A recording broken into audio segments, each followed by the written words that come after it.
ईश्वर मेरा मालिकीदा समीकरण लाचाकर मुझे प्रतिपत और दीप्तमा सितारा बना दे किसा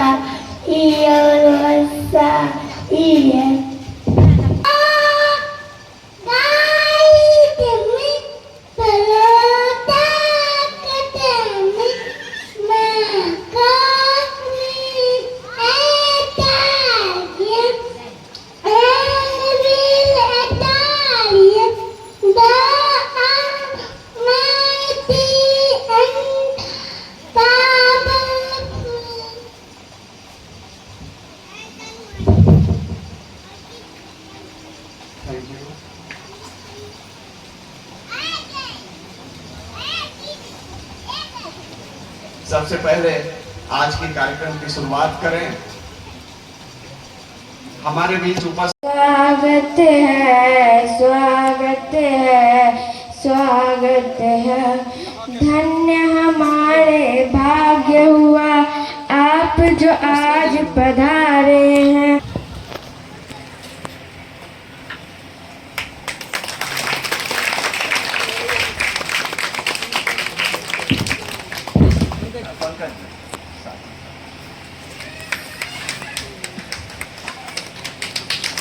जोरदार तालियों के साथ स्वागत।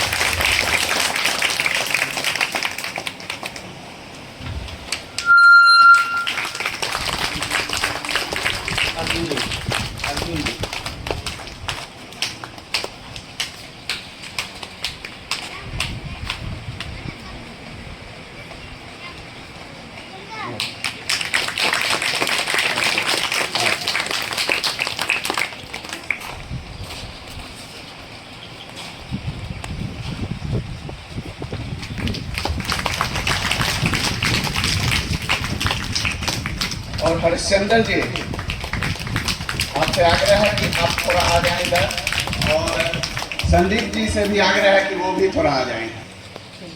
जोरदार तालियां हो।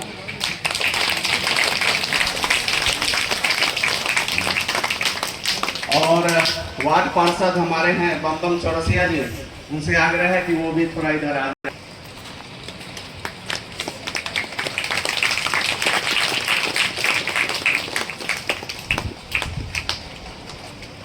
धन्यवाद। कुछ शिक्षण होते थे, लेकिन धीरे धीरे बहाई मित्रों की संख्या में बढ़ोतरी हुई। कुछ हमारे बीच पुराने मित्र भी थे जिन्होंने बहुत भरसक प्रयास किया, जो भी हमारे बीच नहीं भी मौजूद हैं। लेकिन ये सिलसिला जारी रहा। बहुत समय तक लोगों ने बहुत प्रयास किया, बहुत मेहनत किया और बहाई धर्म को, बहाई प्रभु धर्म को आगे लेकर हमारे क्लस्टर में आगे बढ़े। मित्रों, अभी देखा जाए तो जो खगड़िया उपक्षेत्र है वो अभी हम 11 क्लस्टरों के साथ काम कर। हमारे जीवन जी से युवाएं और थोड़ा क्लस्टर के विषय में थोड़ी चर्चा उपस्थित है। और यहाँ के जो है गोगरी नगर परिषद के एलएसए स्थानीय अध्यक्ष सभा के मेंबर भी उपस्थित हैं, और हमारे पंचायत से बच्चे किशोर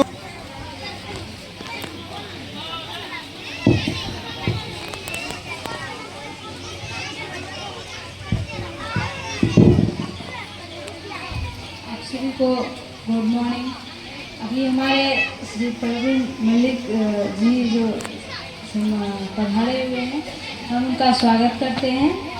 तो आज हमारे जो युगल अवतार बहाउल्लाह जी हैं, वो कहते हैं हर समय और हर परिस्थिति में मनुष्य को एक ऐसे की आवश्यकता होती है जो कि उन्हें प्रशिक्षित और निर्देशन, आदेश और शिक्षा दें।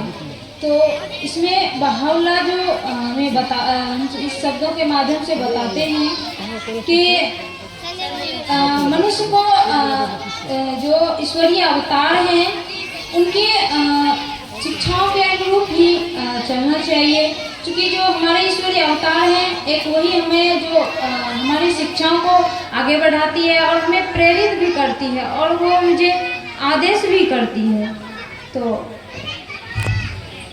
अभी वर्तमान में हम जो अध्ययनविद कक्षा के संयोजिका के रूप में अभी सेवा दे रही हूँ और मुझे ये आज सौभाग्य का पल मिला है जो कि मैं अपने विजयनगर समुदाय के सघन गतिविधि के बारे में कुछ बता सकें। तो हम अपने विजयनगर समुदाय के जो अनुमानित जनसंख्या है वो 1300 है, जिसमें से 170 घरों के आसपास जो है वो है।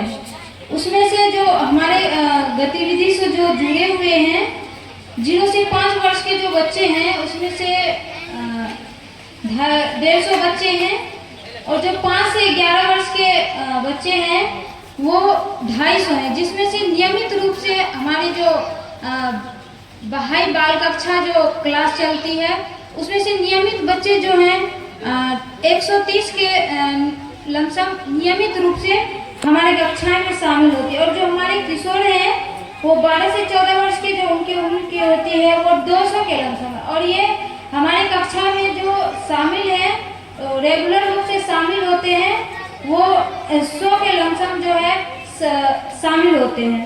और जो हमारे युवा हैं 15 वर्ष से ऊपर के वो लगभग 250 है, जिसमें से हमारे गतिविधि से 150 नियमित रूप से क्लास में युवाएं शामिल होते हैं। और वर्तमान में जो अभी विजयनगर के समुदाय में जो अध्ययनविद कक्षाएं चलती है वो 2 है। उसमें से 20 पार्टिसिपेंट है, युवाएं हैं और वो अभी वही पुस्तक 2 का अध्ययन सेवा का संकल्प पुस्तक का अध्ययन कर रहे हैं। और जो हमारे किशोर समूह हैं वो भी 2 हैं, उसमें लगभग 34 किशोर शामिल हैं। और हमारे जो घरों में प्रार्थनाएं सभाएं होती है वो प्रार्थना सभा घर की संख्या 65 है और उसमें 555 प्रतिभागी शामिल होते हैं। अगर हम पिरामिड की बात करें तो उसमें जो हमारे विजयनगर समुदाय के जो युवाएं जो पुस्तक अध्ययन कर चुके हैं, दिव्य जीवन एक चिंतन R1 पुस्तक जो 22 लोग कर चुके हैं और R2 सेवा का संकल्प 6 लोग कर चुके हैं। बच्चों की कक्षाओं के बारे में जो ग्रेड 1 और ग्रेड 2 का है उसमें ग्रेड 1 जो है 13 कर चुके हैं, ग्रेड 2 2 कर चुके हैं, R4 जो है वो 5 लोग कर चुके हैं और R5 8 लोग कर चुके हैं। और R10 जो है 10 का यूनिट 1 जो है 5 लोग कर चुके हैं और यूनिट 2 का 4 लोग कर चुके हैं। तो इस तरह से जो है हमारे विजयनगर समुदाय के जो गतिविधि सघन गतिविधि जो है इस तरह चलती है। और हमारी जो कक्षाएं होती है उसमें जो हमारे किशोर हैं, बच्चे हैं, युवाएं हैं, हम सैटरडे और संडे को क्लास लेते हैं, प्रत्येक सैटरडे और संडे को। अगर उसमें हमारे युवा बच्चे या किशोर नहीं किसी वजह से शामिल नहीं हो पाते तो हम लोग हमारी जो टीम है उनकी मदद से हम लोग उनके घर तक पहुंच जाते हैं और उनके फिर माता पिता से बातचीत करते हैं और हम अपने कक्षा में उन्हें फिर से पुनः लाते हैं। तो हम इसी के साथ अपने वाणी को विराम देते हैं। तो मित्रों ये धन्यवाद हमारे ब्यूटी जी को, जो कि उन्होंने अपने गांव के वास्तविकता का वर्णन किया। बन जाओ तुम एक हमारा, बन जाओ तुम झरना, बन जाओ तुम बहती धारा, बन जाओ तुम एक हमारा, बन जाओ तुम झरना, बन जाओ तुम बहती धारा। जो तुम ऐसा कर पाओगे, जो तुम ऐसा कर पाओगे तो सचमुच खुशियों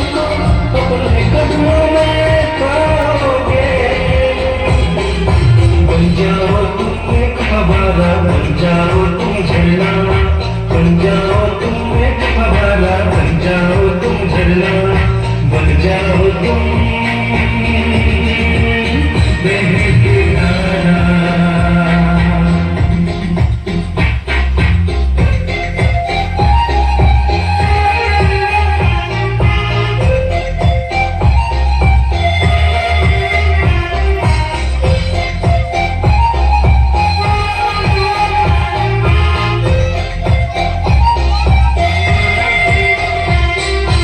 रोज अपने हृदय में झांकना है, ऐसा क्या है जिसे बांटना है।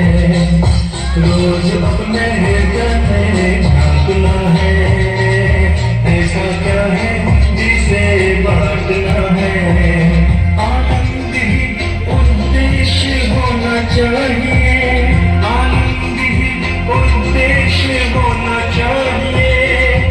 अपने हृदय को देकर देखो, अपनी आत्मा को देकर देखो, अपने हृदय को देकर देखो, अपनी आत्मा को देकर देखो।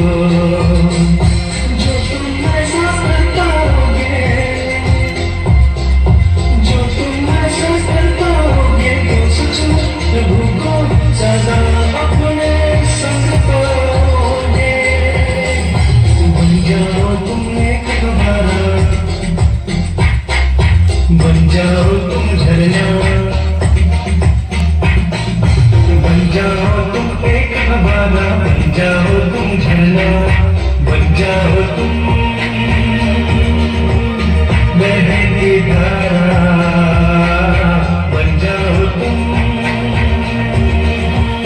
बहती धारा। आज सामुदायिक बैठक में खटाहा गौछारी की इस पावन धरती पर हमारे बीच विशिष्ट अतिथि के रूप में श्री प्रवीण कुमार मल्लिक जी हमारे बीच पधारे हुए हैं और इनके साथ उसे चंडीगढ़, कलकत्ता 2-4-5 जगह उसे इस कार्यक्रम के तहत उन्हें शिरकत करने का मौका भी मिला। मैं आप लोगों से ज़्यादा क्या बताएंगे, और जो भी हमारे ग्रामीण बंधु बैठे हैं, जो हमारे छोटे छोटे ननिहाल बच्चे बैठे हैं, हमारे इनकलाबी नौजवान साथी लोग बैठे हैं, अभिभावक लोग बैठे हैं, गार्जियन लोग बैठे हैं, माताओं बहनों, जैसा कि आप लोगों को बताया गया कि धर्म कोई हो, इसमें कोई प्रतिबंध नहीं है, लेकिन आपने ऊपर में पढ़े हैं, देखे हैं कि धर्म एक मूल है, ये आधार है जीवन का। धर्म कोई मिले, अगर आप धार्मिक लोग हैं, आप में नैतिक है, आप सामाजिक लोग हैं, तो आप दूसरे का कल्याण कर सकते हैं। धर्म का यही मूल उद्देश्य है। इसीलिए ये मौका जो है हमारे बीच खटाहा विजयनगर के बारे में, एक क्लस्टर के बारे में, ये किशोर का आकर बहुत ही प्रसन्न है।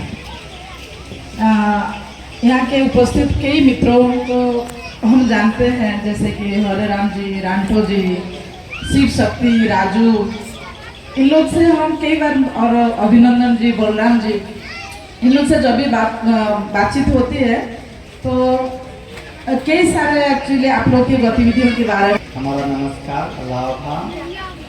और सच में हम देखें तो ये पूरे खगड़िया क्षेत्र के लिए एक ऐतिहासिक दिन है, और इस मामले में ऐतिहासिक है क्योंकि इस क्षेत्र में पहली बार विष्णु मंदिर के सदस्य उपस्थित हो रहे हैं। तो न केवल ऐतिहासिक है बल्कि अपने आप में बहुत सारा आशीर्वादों को भी समेटे हुए है। और हम सब यहाँ पे जो भी उपस्थित हैं, और या जो किसी कारण से यहाँ उपस्थित नहीं हो पाए हैं, वो सब आशीर्वादित हैं। मित्रों, हम सबको पता है कि कुछ समय पहले, कुछ महीने पहले अपने एक संदेश में विश्वनाथ मंदिर जो है वो इस दुनिया की स्थिति का वर्णन करते हैं, इस दुनिया के बारे में बताते हैं। और इसमें वो कहते हैं कि जब आप दुनिया को देखेंगे और विशेषकर इसके विघटन की प्रक्रिया को देखेंगे तो कई देशों में युद्ध, हिंसा, भुखमरी, बीमारी, कई तरह की चीज़ें जो है बहुत तेज़ी से आगे बढ़ रही है, मतलब भयावह स्थिति है। इवन कि एक किसी समाज और गांव को भी देखेंगे, वहाँ जो आपसी मतभेद, कलह, वैमनस्य, ये सारी जो चीज़ें हो रही है, ये हृदय को बहुत दुखी करने वाला होता है, लेकिन तेजी के साथ आगे बढ़ता जा रहा है। हर लिंग सबको प्रत्युत्तर देना होगा और तब जा करके हमारा समाज, हमारा गांव, ये देश और दुनिया अंततः बेहतर हो पाएगी। हम सबको पता है कि बाहोला भी इस यहाँ पे आए हैं रूपांतरण करने के लिए, और ये जो रूपांतरण है ये एक प्रक्रिया है, और हम सब जब तक इस प्रक्रिया में सबको ही अपना योगदान नहीं देगा, हम उस रूपांतरण को नहीं देख सकते। कभी कभी हम व्यक्तिगत रूपांतरण को देखते, व्यक्तियों में अंदर परिवर्तन को देखते, ये अच्छी बात है।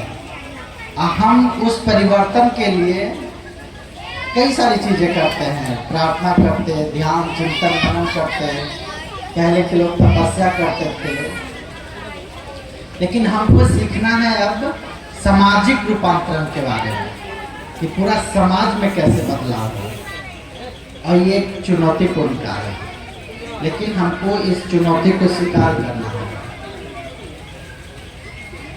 और देखें, आज भी उस तपस्या की जरूरत है, लेकिन उस तरह का नहीं जैसे पहले होता था।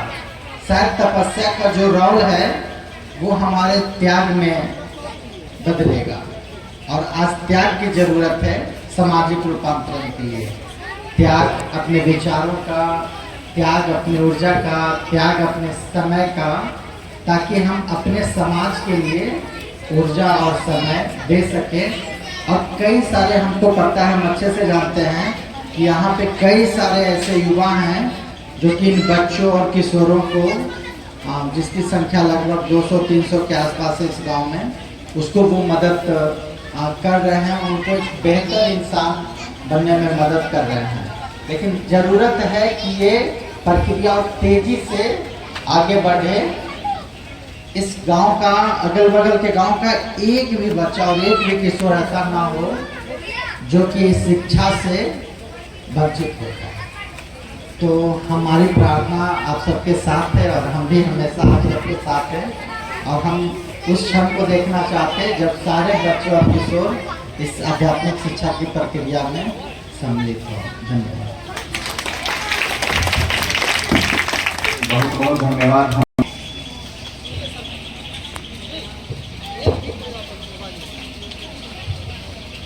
प्रिय मित्र, मुझे बहुत खुशी है कि हम आपके बीच हैं। काफ़ी सालों बाद हम आपके पास आए हैं।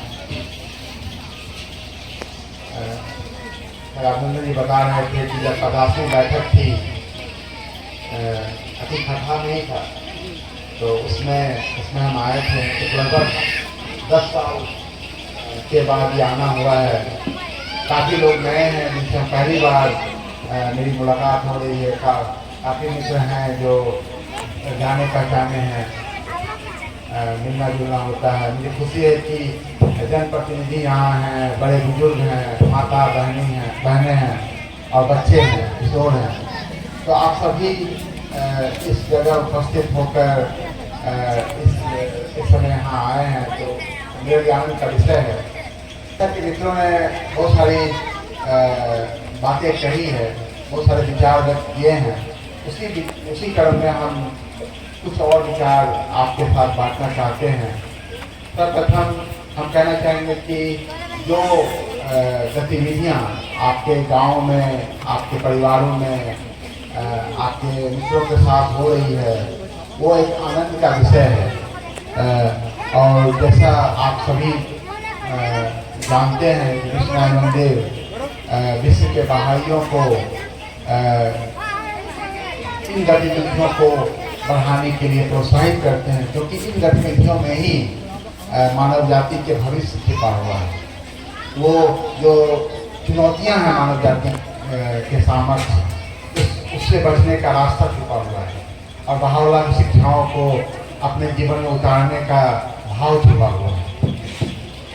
आप सबको भली भांति ज्ञात है, क्योंकि इस क्षेत्र में गौछारी, खाथा, विजयनगर, गोपालपुर और अगर उधर देखें तो कई गांव में खगड़िया जिला के प्रबुधन कोई नया विषय नहीं है। बहाई धर्म के बारे में लोग बहुत पहले से यहाँ जानते हैं और मूल विचारों से अवगत हैं। आप सभी को ज्ञात है कि बहावला का आगमन क्यों हुआ। बहावला ईश्वरीय अवतार थे। उससे पहले हम कहेंगे कि हमें ये समझना बहुत जरूरी होता है कि मेरा और ईश्वर के बीच क्या संबंध है। हम कौन हैं और ईश्वर कौन है और उनके बीच क्या संबंध है। जब तक ये संबंध हम नहीं समझ पाते हैं, तब तक हम तमाम दुविधाओं में फंसे होते हैं, इस संसार की दुविधाओं में। हम सबको पता, हम सभी एक स्वर से जो ईश्वर में विश्वास करते हैं, वो सभी एक स्वर से कहते हैं कि हमें किसने बनाया है। बच्चों, हमें किसने बनाया है? ईश्वर ने बनाया, भगवान ने बनाया है। बहुत अच्छा। तो जो बनाता है और जिसका सृजन होता है, उसके बीच एक संबंध होगा। जैसे कोई कुर्सी बनाया और जो बनाने वाला है कुर्सी, तो वो क्या होगा? सृजन करता हुआ, और जो कुर्सी बना है उसके बीच एक संबंध है। जो बनाता है वो एक उद्देश्य के लिए बनाता है। कुर्सी क्यों बनाया जाता है? बैठने के लिए। बहुत अच्छा। क्या नाम है तुम्हारा? हिमांशु कुमार बताया कि कुर्सी जो है बैठने के लिए बनाया जाता है। अब ईश्वर ने हमें बनाया है, क्यों बनाया है? ईश्वर का कुछ उद्देश्य होगा। अगर हम उद्देश्य का ज्ञान प्राप्त कर ले, इसलिए शिक्षा बहुत जरूरी है कि अगर हम शिक्षित नहीं होंगे, तब तक हमें वो ज्ञान प्राप्त नहीं होगा। और शिक्षा को हम अक्षर ज्ञान और संख्या ज्ञान से नहीं सीमित करें। शिक्षा का व्यापक अर्थ है। उस संदर्भ में जब हम देखते हैं तो हमें पता मालूम होता है कि ईश्वर ने मुझे क्यों बनाया। और जब मुझे ये पता होता है कि ईश्वर ने मुझे क्यों बनाया, तब हम उसकी अपने आप को उस उपयोगिता के अनुकूल ढालते हैं। अन्यथा अगर हमें नहीं पता तो हम उस रास्ते पे चल ही नहीं पाएंगे। और एक जगह बहावला कहते हैं कि मुझे तेरा सृजन प्रिय था, इसीलिए मैंने तेरी रचना की। तो वो जो प्रेम है, वो मूल कारण है, ईश्वर का प्रेम, जिस कारण से हमारे और आपका सृजन हुआ है। और वो चाहते हैं कि हम सब उनसे प्रेम करें और आपस में हम सबसे प्रेम करें। वो प्रेम जो है वही इस संसार का मूल है। उसी में भाईचारा है, उसी में प्रेम है, उसी में सहयोग है, उसी में सारा विधि विधान है। तो जब हम ये नहीं समझ पाते हैं कि हम कौन हैं, तो हम समझते हैं कि हम ही हैं जो हैं, है ना। और सारी समस्या का जड़ वहीं से शुरू होता है। इसको शुद्ध हिंदी में कहते हैं अहम हो जाता है। लोग का जो ईगो होता है अंग्रेजी में, तो लोग अपनी वास्तविकता को भूल जाते हैं। तो ये याद रखना बहुत जरूरी है। इसके अलावा एक चीज और है कि ईश्वर ने हमें बनाया, लेकिन हमें अकेला नहीं छोड़ा। हम कैसे जीवन जिए, कैसे मिल के जिए, कैसे हम एक साथ रहें, इसके लिए उन्होंने हमें नियम दिया। और नियम कैसे देंगे? ईश्वर स्वयं तो आएंगे नहीं, तो वो समय समय पे हमें अपने अवतार भेजते हैं जो मानव रूप में आते हैं। हम सब उस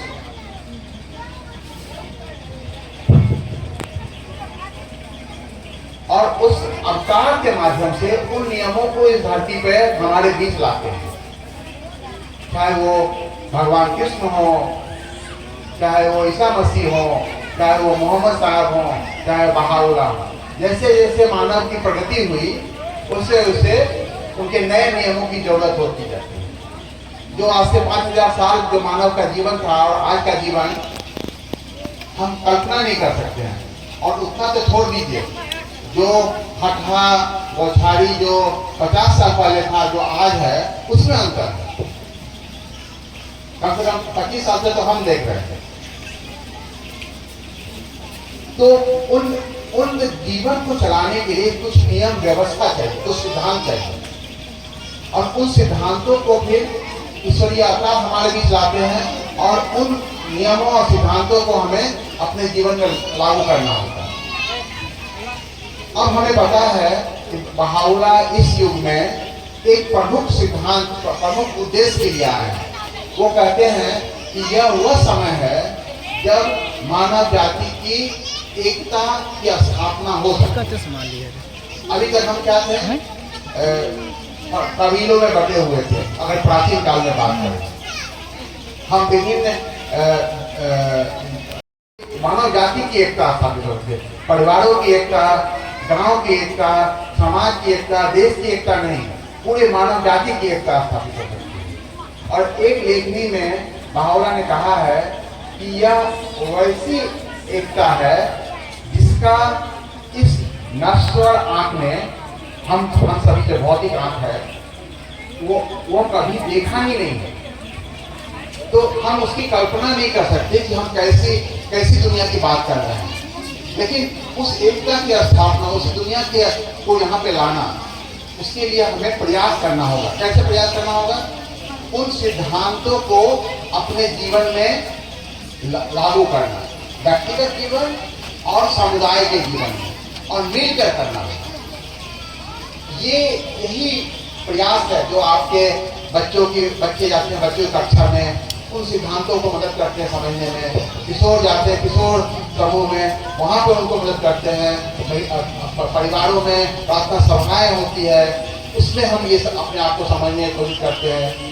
और इस तरह से संस्थान की जो पुस्तकें हैं वो भी इसी प्रक्रिया में आगे बढ़ने में मदद करते हैं। तो इस तरह से हम देखें तो ये मूल सिद्धांत। अब हम उसमें बहाउल्लाह ने उसमें कई और बातें कही है। जैसे कहा है कि हमें पूर्वाग्रहों से मुक्त होना चाहिए। जैसे उन्होंने कहा है कि स्त्री पुरुष की समानता है। एक लेख में बहाउल्लाह ने कहा है कि मैंने तुझे एक ही मिट्टी से बनाया है। लेकिन हम लोग क्या करते हैं? ईश्वर ने हम सबको एक ही मिट्टी से बनाया है। हमारे हाथ में हमारा जो शरीर है, जो वास्तविकता है, हमारी जो आत्मा है, हमारा जो मन है, वो वैसे ही पवित्र है, ईश्वर द्वारा निर्मित है। लेकिन हम सब फिर उसमें बांट देते हैं, किसी को ऊंचा नीचा कहते हैं। वो तरह का पूर्वाग्रह होता है। खाली हम आपके गांव की बात नहीं कर रहे हैं, पूरी दुनिया की बात कर रहे हैं। गोरा काला की बात कर रहे हैं। हम सब एक ही जैसे हैं, तो ज्यादा दिक्कत नहीं है वहां पे। तो हमें उन पूर्वाग्रहों से ऊपर उठना पड़ेगा। हमारे ऐसे सोच से ऊपर उठना पड़ेगा और जो ईश्वरीय शिक्षा है, ईश्वरीय शब्द है, उसको अपने जीवन में उतारना पड़ेगा। तभी हम संपन्नता समृद्धि को प्राप्त कर पाएंगे। संपन्नता और समृद्धि केवल बड़ा मकान और बढ़िया खाना नहीं होता है। वो आनंद होता है, वो खुशी होता है जब हम आपस में मिलके प्रेम से आनंद के साथ रहते हैं। और उसके लिए हमें भौतिक समृद्धि से भी ज़्यादा जरूरी आध्यात्मिक समृद्धि है। वो व्यापक सोच है, वो समझ है। हमने कहा कि बहाउल्लाह ने कहा है कि स्त्री पुरुष की समानता, मुझे बहुत कहने की जरूरत नहीं है, हम सब जानते हैं कि कैसे हमें कितना प्रयास करना होगा अपने परिवारों में, अपने घरों में, अपने गांव में इस समानता को स्थापित करने के लिए। हम कितने दूर हैं अभी। और स्त्री पुरुष भावना ने कहा है कि यह मानव जाति के लिए स्त्री पुरुष की समानता जरूरी है। जैसे एक पंख से पक्षी ऊंची उड़ान नहीं भर सकता है, ऐसा हो सकता है कि पक्षी का एक पंख हो तो क्या करेगा, वो फुदकेगा। फुदकना जानते हैं ना, थोड़ा सा उड़ के थोड़ा दूर जाता है, लेकिन ऊंची उड़ान नहीं भरेगा। ऊंची उड़ान भरने के लिए क्या चाहिए, दोनों। और भावना ने कहा है कि ये दो पंख हैं, स्त्री और पुरुष। दोनों को जब समान शक्ति, सामर्थ्य, निर्णय लेने की क्षमता, दोनों की अच्छी उत्कृष्ट शिक्षा मिलेगी, तब हम परिवार हमारा अच्छा होगा, गांव अच्छा होगा। मुझे कहने की जरूरत नहीं है, लेकिन आप देख सकते हैं कि कुर्सी पर कौन बैठे हैं और नीचे कौन बैठे हैं। स्वाभाविक है कि नहीं, ये दिखता है। और हमें इसी तरह अपने परिवारों में इस पर प्रयास करने की जरूरत है। ये एक दिन में खत्म नहीं होगा। ये एक लंबी सांस्कृतिक सामाजिक व्यवस्था है जिससे हमको बाहर निकलना होगा। जब चूजा निकलता है अंडा के बाहर, तो एक नई दुनिया, एक नया जीवन होता है। और वो एक संघर्ष का काल होता है जब अंडे से चूजा को निकालना होता है। तो मानव जाति में ये शक्ति आ गई है, हम एकता को स्थापित कर सकते हैं, वो समृद्धि को स्थापित कर सकते हैं, लेकिन हमें उसके लिए प्रयास करना पड़ेगा। उन देरियों को, उन चुनौतियों का सामना करना पड़ेगा। और इसके लिए संघर्ष का रास्ता नहीं है, इसके लिए प्रेम का रास्ता है। इसके लिए हमको मिल के एक दूसरे को समझने का रास्ता है, शिक्षा का रास्ता है। कोई लड़ाई लड़के एक समान नहीं हो सकता है। लड़ाई लड़ने में क्या होता है कि एक ही आदमी जीतता है, दूसरा हार जाता है। चाहे एक शक्तिशाली है और दूसरा कमजोर है, कमजोर अगर शक्तिशाली को हरा देता है तो बराबर नहीं होता है। तो फिर जो कमजोर और शक्तिशाली हो जाता है, वो शक्तिशाली कमजोर हो जाता है। इसीलिए हमको जब तक प्रेम से, परामर्श से मिलकर जो चुनौती है उसको पहचान कर उसका सामना नहीं करेंगे। हम केवल एक उदाहरण दिए हैं। अगर हम जाएंगे अपने समाज में, अपने समुदाय में, अपने जीवन में, जब तक हम जो मानव के हितों की रक्षा करना है तो हमें उसको बेहतर बनाना है। अगर हम ऐसा नहीं कर पाएंगे तो साथ में हमें ये पता है, जैसा राहुल जी ने बताया, कि समाज एक बहुत ही कठिन दौर से गुजर रहा है और उस दौर में कई चुनौतियां हैं। हमें मिलकर बच्चों को संभालना है, पालना है। और जो 25 साल पहले लोग जो माता पिता अपने बच्चों को संभालते थे और आज के माता पिता जो अपने बच्चों को संभाल रहे हैं, दोनों में बहुत फर्क है। हम एक छोटा सा उदाहरण और देते हैं कि पहले के जमाने में बाहर की दुनिया से बच्चों का संपर्क नहीं होता था। वो अपने पड़ोस के लोग होता है, संगत खड़ा हो जाएगा तो पड़ोसी के यहाँ जाने से मना करता था, या अधिक जाएगा तो गांव के कुछ छोड़ तक जाता था। लेकिन आज की तारीख में बच्चों को खड़ा करने के लिए घर से बाहर निकलने का भी जरूरत नहीं है। इसको मोबाइल मिलना चाहिए, जो मिलता है आजकल सब बच्चों को, उसी में पूरा दुनिया घूम के आ जाता है। और हम नहीं समझ पाते जब तक वो नींव बच्चों में, वो नींव किशोरों में, नींव युवाओं में वो अच्छी बुनियाद नहीं पड़ेगी, तब तक हम और परिवार में वो माहौल नहीं रहेगा जो भावना की ईश्वरीय शिक्षाओं का आधारित हो, तब तक हम इन चुनौतियों का सामना नहीं कर सकते। हम एक केवल छोटा सा उदाहरण आपको बताएं, और इस तरह की तमाम चुनौतियां और भी ज्यादा कठिन और भी कठिन। तो ये बहुत खुशी है कि आपके गांव में, आपके समुदाय में आप सब अपने घरों में प्रार्थनाएं करते हैं, उस पर चिंतन मनन करते हैं, इस बच्चों को नियमित रूप से उन सिद्धांतों, बाल हर अवस्था से मदद करते हैं। किशोरों को जो बहुत चुनौतीपूर्ण समय होता है, किशोर का समय जो होता है उसमें वो दुनिया को देखना चाहता है और कई बार अच्छा चीज़ भी देख लेता है, खराब चीज़ भी देख लेता है। लेकिन अगर उसको पता नहीं है कि क्या खराब है क्या अच्छा है, तो खराब चीज बाहर निकलेगा। इसलिए किशोर कार्यक्रम बहुत जरूरी है कि किशोरों को पता रहे कि क्या अच्छा है क्या खराब है, हमें अच्छे के साथ क्यों जाना चाहिए। ये बहुत मूलभूत विषय है। इसी तरह हमें यह देखना है कि आज अगर हम जिस चुनौतियों का सामना करते हैं, स्त्री पुरुष की क्षमता के बारे में बात किया, लेकिन अगर हमारे बच्चे और किशोर को हम शुरुआत से वो संस्कार वो शिक्षा हम दें, तो हो सकता है अभी हम तुरंत अपने परिवार में वो बदलाव नहीं देख पाए, लेकिन एक पीढ़ी के बाद वो बदलाव होगा। उन सिद्धांतों को वो बहुत आसानी से अपने जीवन में लागू कर पाएंगे। तो आनंद का विषय यही है कि कैसे हम सब आपस में मिलकर जो उद्देश्य है अपने आप को बेहतर बनाना, अपने लिए उस शिक्षाओं पर चलने का प्रयास करना, और फिर कैसे हम आपस में मिलकर समुदाय को उन शिक्षाओं पे आगे बढ़ें। क्या होता है जब हम इस पथ पे चलते हैं, तमाम चुनौतियां आती हैं, कई दिक्कतें आती हैं, और इसके लिए बहुत जरूरी है कि हम आपस में परामर्श करें, आपस में एक दूसरे से सीखें। हमें जो उन शिक्षाओं का और गहनता के साथ समझने का प्रयास करना चाहिए।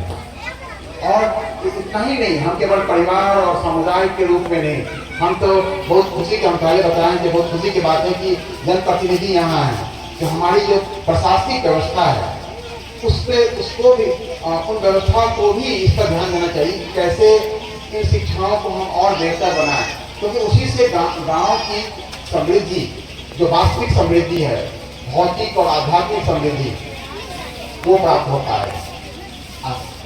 अगर हमारे आध्यात्मिक बुनियाद नहीं होगा तो हम भौतिक समृद्धि को बचा नहीं पाएंगे। हम एक छोटा सा उदाहरण देते हैं। जैसे आपने कभी देखा होगा कि जो नदी में पुल बनता है उसमें पिलर खड़ा होता है, पता है ना? तो पिलर खड़ा होता है तो पिलर पानी में खड़ा होगा, इसको जमीन चाहिए, तो पिलर जमीन में होता है। गंगा नदी में जो पानी में तैरता हुआ नहीं होता, आप सब जानते हैं, वो उसके नीचे जाके जमीन ढूंढता है और वहां से फिर शुरू करता है। अगर कोई इंजीनियर हो पानी पर पिलर बनाना खड़ा करेगा, वो लटकता रहेगा, वो चलेगा नहीं। इसीलिए भौतिक समृद्धि वही पिलर है, और जो वो जमीन है जहाँ से वो शुरू करता है, पानी के नीचे जो फाउंडेशन होता है, जो बुनियाद होता है, वहाँ से हमें वो है आध्यात्मिक बुनियाद। जब अगर कई बार होता है कि पिलर बन रहा है और अंदर घुस जा रहा है, तो अगर आध्यात्मिक बुनियाद में गड्ढा हो तो सब चला जाता है। कितना आदमी को आप सुने होंगे गाँव में कि जो 7 पुस्ता अर्जा था, 1 पुस्ता पी के उड़ा दिया। अच्छा है कि आजकल बिहार में पाबंदी है। तो ये क्या है कि अगर एक पुस्त के पास, एक पीढ़ी के पास वो आध्यात्मिक बुनियाद नहीं है, तो जो भौतिक समृद्धि जो आपके पास पीढ़ियों से है वो खत्म हो जाएगा, वो विलुप्त हो जाएगा। तो ये आध्यात्मिक बुनियाद बहुत जरूरी है। और ये केवल एक परिवार और एक व्यक्ति का नहीं, हम लोग जो समृद्धि की बात कर रहे हैं वो पूरे गांव की बात कर रहे हैं, पूरे समुदाय की बात कर रहे हैं, पूरी दुनिया की बात कर रहे हैं। आपको जानकर खुशी होगी कि जैसे आपके गांव में, आपके क्लस्टर में ये प्रयास क्या कर रहे हैं, आप अकेले नहीं कर रहे हैं। दुनिया के 200 देशों में इसी तरह के हजारों गांव और कई हजार क्लस्टर और 10,000 गांवों में, और उससे भी ज्यादा आप ही के जैसे मित्र, परिवार, बच्चे, किशोर, युवा इस प्रयास में लगे हैं। और आप सभी जो एक महान कार्य है, मानव जाति को बचाना, उसको ईश्वरीय लक्ष्य की ओर लेके जाना, उसमें संलग्न है और इसके लिए आप बधाई के पात्र हैं। मैं अभी कुछ दिनों में पवित्र भूमि जहाँ बहाउला छोड़ी अवतार बहाउला की समाधि है वहाँ वापस लौटूंगा और हम आपको आश्वस्त करना चाहता हूँ कि आप सब के लिए, आपके बच्चे, आपके किशोर, आपके युवा, आपके परिवार, आपके गांव और आपके क्लस्टर के लिए यहाँ पे वो और विकास करे और वहाँ समृद्धि आए और बहाउला की शिक्षाओं को और बेहतर ढंग से आप चल पाएँ, इसके लिए हम प्रार्थना करेंगे। धन्यवाद।